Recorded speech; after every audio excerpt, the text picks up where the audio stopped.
तो कैसे हैं आप लोग? आज मैं यहाँ कोई रोस्टिंग करने या किसी की धज्जियां उड़ाने नहीं आया हूँ। आज बात होगी उस चीज की जो धीरे धीरे तुम्हारी और मेरी जिंदगी में जहर की तरह घुल रही है और हमें कानों कान खबर तक नहीं। मैं बात कर रहा हूँ एआई की।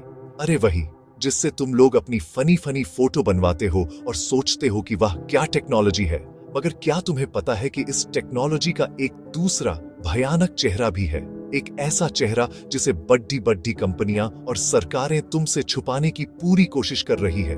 ये कोई मजाक नहीं है, ये तुम्हारे भविष्य का सवाल है। क्या आप जानते हैं एआई के वो खतरनाक सच जो सरकारें आपसे छुपा रही हैं? तुम्हें लगता है कि तुम्हारा फोन सिर्फ तुम्हारा है, तुम्हारा डेटा, तुम्हारी बातें, तुम्हारी पसंद नापसंद सब कुछ तुम्हारा है? बहुत बड़ी गलतफहमी में जी रहे हो मेरे भाई। ये एआई, ये आर्टिफिशियल इंटेलिजेंस तुम्हारी सोच से भी ज्यादा होशियार और खतरनाक है। ये वो अदृश्य जाल है जिसमें हम सब मछली की तरह फंस चुके हैं। और शिकारी कौन है ये आज मैं तुम्हें बताऊंगा। तो अपनी कुर्सी की पेटी बांध लो, क्योंकि आज हम एक ऐसे सफर पर निकलने वाले हैं जहां तुम्हें हर मौद पर झटका लगेगा। आज मैं तुम्हें एआई की दुनिया के उन अंधेरे कोनों में लेकर जाऊंगा जहां जाने की हिम्मत बहुत कम लोग करते हैं। हम पर्दाफाश करेंगे उन सच्चाइयों का जिन्हें जानकर शायद तुम्हारी रातों की नींद उड्डी हट जाए। तो तैयार हो जाओ, क्योंकि खेल अब शुरू होने वाला है। सबसे पहले बात करते हैं उस चीज की जो तुम्हारी आजादी पर सबसे बड़ा हमला है, सर्विलांस यानी निगरानी। तुम्हें लगता है कि तुम घर में सेफ हो, दोस्तों के साथ पार्टी कर रहे हो या कहीं घूमने गए हो तो तुम अकेले हो। नहीं मेरे दोस्त, तुम अकेले नहीं हो। तुम्हारे साथ है एक अदृश्य जासूस जिसका नाम है एआई। तुम्हारे फोन का कैमरा, तुम्हारे लैपटॉप का माइक, तुम्हारे घर का स्मार्ट स्पीकर, एसडीडीएचओ पर लगे सीसीटीवी कैमरे, ये सब एआई की आंखें और कान हैं जो 24 घंटे सातों दिन तुम पर नजर रखे हुए हैं। और ये मैं हॉलीवुड की किसी साइंस फिक्शन मूवी की बात नहीं कर रहा, ये आज की हकीकत है। सरकारें कहती हैं कि ये सब तुम्हारी सुरक्षा के लिए है। क्राइम रोकेंगे, आतंकवाद खत्म करेंगे। घंटा ये सब बहाने हैं तुम्हें कंट्रोल करने के। फेशियल रिकॉग्निशन टेक्नोलॉजी इतनी एडवांस हो चुकी है कि वो भी टच में भी तुम्हें पहचान सकती है। तुम कहाँ जाते हो, किससे मिलते हो, क्या बातें करते हो, ये सब डेटा कहीं स्टोर हो रहा है। और सरकारें इस पर पर्दा डालने के लिए प्राइवेसी पॉलिसी का एक लंबा चौड़ा बोरिंग सा डॉक्यूमेंट तुम्हारे मुंह पर मार देती है, जिसे कोई नहीं पढ़ता। वो जानती है कि तुम नहीं पढ़ोगे। ये एक खुली तिजोरी है जिसमें तुमने अपनी पूरी जिंदगी रख दी है और चाबी किसी और के हाथ में है। सोचो, अगर ये डेटा गलत हाथों में चला गया तो क्या होगा? इसका इस्तेमाल तुम्हें ब्लैकमेल करने, तुम्हारी आवाज दबाने या तुम्हें किसी ऐसे जुर्म में फंसाने के लिए किया जा सकता है जो तुमने किया ही नहीं।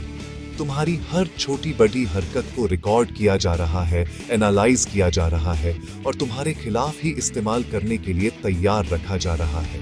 ये डर नहीं है, ये वो सच्चाई है जिसे मेनस्ट्रीम मीडिया कभी खुलकर नहीं बताएगा, क्योंकि उनके आकाओं ने उन्हें चुप करा रखा है।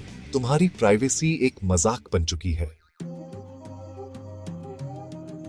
अब आते हैं दूसरे और शायद सबसे डरावने सच पर, डीप फेक टेक्नोलॉजी। ये शब्द तो सुना ही होगा तुमने। अगर नहीं सुना तो सुन लो, क्योंकि ये तुम्हारी दुनिया को उलटने की ताकत रखता है।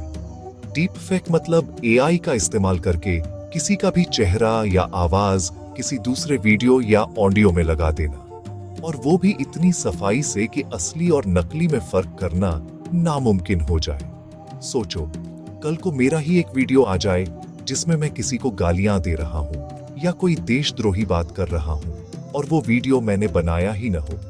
तुम यकीन कर लोगे, क्योंकि आंखों देखी और कानों सुनी बात पर तो सब यकीन करते हैं। इस टेक्नोलॉजी का मिसयूज शुरू भी हो चुका है। झूठी खबरें फैलाना, किसी की इमेज खराब करना, दंगे भड़काना, चुनावों को प्रभावित करना, ये सब डीप फेक से चुटकियों में किया जा सकता है। किसी भी बड़े नेता, एक्टर या किसी आम इंसान का फर्जी वीडियो बनाकर उसे बदनाम किया जा सकता है। तुम्हारी गर्लफ्रेंड या बहन का चेहरा किसी गलत वीडियो पर लगाकर उसे इंटरनेट पर वायरल किया जा सकता है। सोचकर भी रूह कांप जाती है ना? ये एक ऐसा हथियार है जो किसी की जिंदगी, किसी का करियर और यहाँ तक कि किसी देश की शांति को भी एक झटके में बर्बाद कर सकता है। और सरकारें वो इस पर क्या कर रही हैं? बस छोटी मोटी गाइडलाइंस जारी कर देती हैं। अरे, जब तक तुम एक डीप फेक को पकड़ ढोगे तब तक तो वो अपना काम कर चुका होगा, नुकसान हो चुका होगा। सच्चाई ये है कि उनके पास भी इसका कोई ठोस तोड़ेच नहीं है, या शायद वो रखना ही नहीं चाहते। क्या पता वो खुद इस टेक्नोलॉजी का इस्तेमाल अपने विरोधियों को चुप कराने के लिए कर रहे हो। जब तुम किसी भी वीडियो या ऑडियो पर भरोसा ही नहीं कर पाओगे तो सच क्या है ये कौन तय करेगा? ये एक ऐसा अंधेरा है जहां झूठ ही सच बन जाता है। चलो अब बात करते हैं तुम्हारे पेट की, तुम्हारी रोटी की, तुम्हारी नौकरी की। सालों से हम सुनते आ रहे थे कि रोबोट्स हमारी नौकरियां ले लेंगे और हम हंसकर टाल देते थे। लो भाई, अब हंसने का टाइम खत्म हुआ।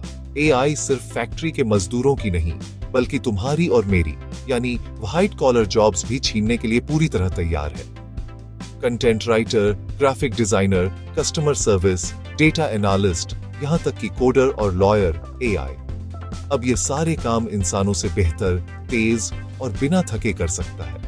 उसे सैलरी नहीं चाहिए, छुट्टी नहीं चाहिए और वो कभी गलती नहीं करता।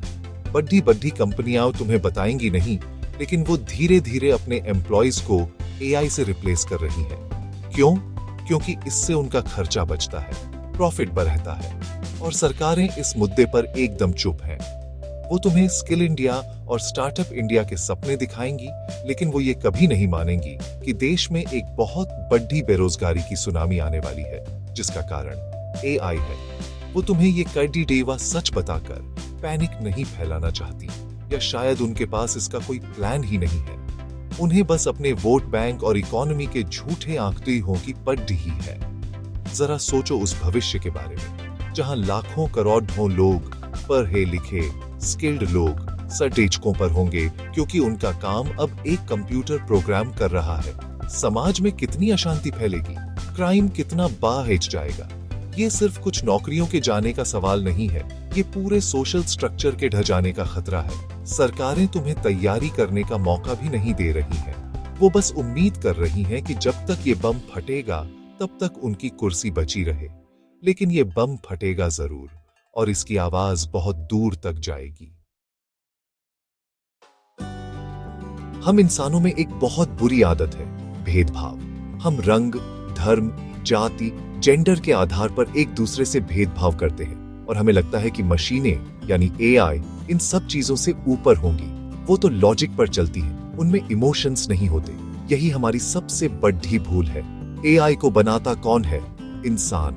एआई सीखता कहां से है? उस डेटा से जो इंसानों ने ही बनाया है। और अगर हमारे डेटा में ही भेदभाव और पक्षपात भरा पड़िड्ढा है तो एआई भी तो वही सीखेगा ना। एआई कोई भगवान नहीं है, वो हमारे समाज का ही एक आईना है। और हमारा समाज, जैसा कि हम जानते हैं, खामियों से भरा हुआ है। इसका असर दिखना भी शुरू हो गया है। कुछ एआई सिस्टम्स को नौकरी के लिए रिज्यूमे शॉर्टलिस्ट करने के लिए बनाया गया और पता चला कि वो मर्दों के रिज्यूमे को ज्यादा पसंद कर रहे थे। क्यों? क्योंकि उन्होंने पुराने डेटा से सीखा था, जिसमें ज्यादातर ऊंची पोस्ट पर मर्द ही थे। कुछ फेशियल रिकॉग्निशन सॉफ्टवेयर गोरे लोगों को तो आसानी से पहचान लेते हैं, लेकिन सांवले या काले लोगों को पहचानने में गलती करते हैं। सोचो, अगर एआई का इस्तेमाल लोन देने या अपराधी को पहचानने में किया जाए तो क्या होगा? ये तो समाज में पहले से मौजूद भेदभाव को और ज्यादा बढ़ा देगा। और इस बार ये भेदभाव टेक्नोलॉजी की मुहर के साथ आएगा। और सरकारें इस पर क्या कर रही हैं? वो एथिकल एआई और रिस्पॉन्सिबल एआई जैसे भारी भरकम शब्दों का इस्तेमाल करती हैं, लेकिन असल में वो इस प्रॉब्लम की जेडीडीएच को एड्रेस ही नहीं कर रही। वो ये मानने को तैयार ही नहीं है कि उनकी बनाई हुई टेक्नोलॉजी समाज को और तो टेचने का काम कर सकती है। क्योंकि अगर वो ये मान लेंगी तो उन्हें अपनी पूरी स्ट्रैटेजी बदलनी पड़ेगी। उन्हें मानना पड़ेगा कि सिर्फ कोड लिखने से प्रॉब्लम सॉल्व नहीं होती, पहले समाज की सोच को ठीक करना पड़ता है। और ये काम वोट दिलाने वाले भाषण देने से कहीं ज्यादा मुश्किल है। और अब आते हैं आखिरी और सबसे विस्फोटक सच पर, ऑटोनॉमस वेपन्स, यानी ऐसे हथियार जो खुद फैसले ले सकते हैं। Killer robots. ये किसी साइंस फिक्शन फिल्म का कॉन्सेप्ट नहीं है, ये हकीकत बनने के बहुत करीब है। दुनिया भर की बड़ी बड़ी मिलिट्री पावर्स, जिसमें हमारा पड़ोसी देश भी शामिल है, अरबों खरबों डॉलर इस टेक्नोलॉजी पर खर्च कर रही है। ऐसे ड्रोन्स, ऐसे रोबोट्स बनाए जा रहे हैं जो बिना किसी इंसान के कमांड के खुद टारगेट को पहचान कर उसे खत्म कर सकते हैं। यानी मारने का फैसला अब कोई इंसान नहीं, बल्कि एक मशीन, एक एल्गोरिदम लेगा। सोचो, एक जंग का मैदान जहां इंसानों की जगह मशीनें लड़ीडीडीएच रही हैं। वो मशीनें जिन्हें न डर लगता है, न दया आती है, और न ही वो सही और गलत का फर्क समझती हैं। उनके लिए टारगेट सिर्फ डेटा का एक सेट है जिसे डिलीट करना है। अगर उस एल्गोरिदम में जरा सी भी गड्ढबद्दी हो गई या किसी ने उसे हैक कर लिया तो वो मशीनें अपने ही सैनिकों को या आम नागरिकों को मारना शुरू कर सकती हैं। ये एक ऐसी रेस है जो पूरी इंसानियत को तबाही की ओर ले जा रही है। ये परमाणु बम से भी ज्यादा खतरनाक है, क्योंकि इसे बनाना और फैलाना उससे कहीं ज्यादा आसान है। और हमारी सरकारें, वो इस पर पूरी तरह से पर्दा डाले हुए हैं। वो तुम्हें बॉर्डर पर खड़ी डीडीडीए जवान की देशभक्ति दिखाएंगी, नए नए फाइटर जेट्स की परेड दिखाएंगी, लेकिन वो तुम्हें कभी ये नहीं बताएंगी कि पर्दे के पीछे वो क्या बना रही है। वो तुम्हें ये कभी नहीं बताएंगी कि वो ऐसे हथियार बना रही हैं जो इंसान के कंट्रोल से बाहर हो सकते हैं। इस पर अंतर्राष्ट्रीय संधियां करने की बातें होती हैं, लेकिन हर देश दूसरे से आगे निकलने की होड़ी एच में लगा है। ये एक टाइम बम है जो टिक टिक कर रहा है, और जब ये फटेगा तो रीसेट बटन दबाने का मौका भी नहीं मिलेगा। तो ये थे एआई के वो 5 खतरनाक सच, जिन्हें सुनकर शायद तुम्हारा दिमाग घूम गया होगा। ये वो बातें हैं जो तुम्हें कोई न्यूज चैनल या कोई बड़ा इन्फ्लुएंसर नहीं बताएगा, क्योंकि सच बोलने की कीमत होती है। मैंने अपना काम कर दिया, तुम तक सच्चाई पहुंचा दी। मैं ये नहीं कह रहा कि एआई पूरी तरह से बुरा है। हर टेक्नोलॉजी के दो पहलू होते हैं। आग से खाना भी पकता है और घर भी जलता है। फैसला हमें करना है कि हम इसका इस्तेमाल कैसे करते हैं, लेकिन फैसला करने के लिए पहले सच जानना जरूरी है, जो आज मैंने तुम्हें बताया है। अब गेंद तुम्हारे पाले में है। तुम इस जानकारी को अपने तक रखकर, सब कुछ भूलकर वापस अपनी रील्स स्क्रॉल करने वाली जिंदगी में जा सकते हो, या फिर तुम अपनी आंखें खुली रख सकते हो, सवाल पूछ सकते हो, अपने आसपास के लोगों को जागरूक कर सकते हो, सरकारों और कंपनियों से जवाबदेही की मांग कर सकते हो। ये मत सोचो कि तुम अकेले क्या कर लोगे। एक एक बूंद से ही सागर बनता है। जब लाखों करोड़ों लोग सवाल पूछेंगे तो उन्हें जवाब देना ही पड़ रहेगा। चुप मत बैठो, क्योंकि तुम्हारी चुप्पी ही उनकी सबसे बड़ी ताकत है। एआई के ये सच आपको कैसे लगे, कमेंट में बताएं और वीडियो को शेयर करें ताकि और लोग भी जागरूक हो सकें। इस कॉन्वर्सेशन को रुकने मत देना, इसे फैलाओ, अपने दोस्तों को दिखाओ, अपने परिवार वालों से बात करो, क्योंकि ये सिर्फ एक वीडियो नहीं है, ये एक वेकअप कॉल है। अगली बार जब तुम अपने फोन से बात करोगे या किसी ऐप को परमिशन दोगे, तो 1 सेकंड के लिए सोचना जरूर कि पर्दे के पीछे क्या खेल चल रहा है। चलो, मिलता हूं तुमसे अगली वीडियो में किसी और ऐसे ही कड़ी डीच में सच के साथ। तब तक के लिए जागते रहो।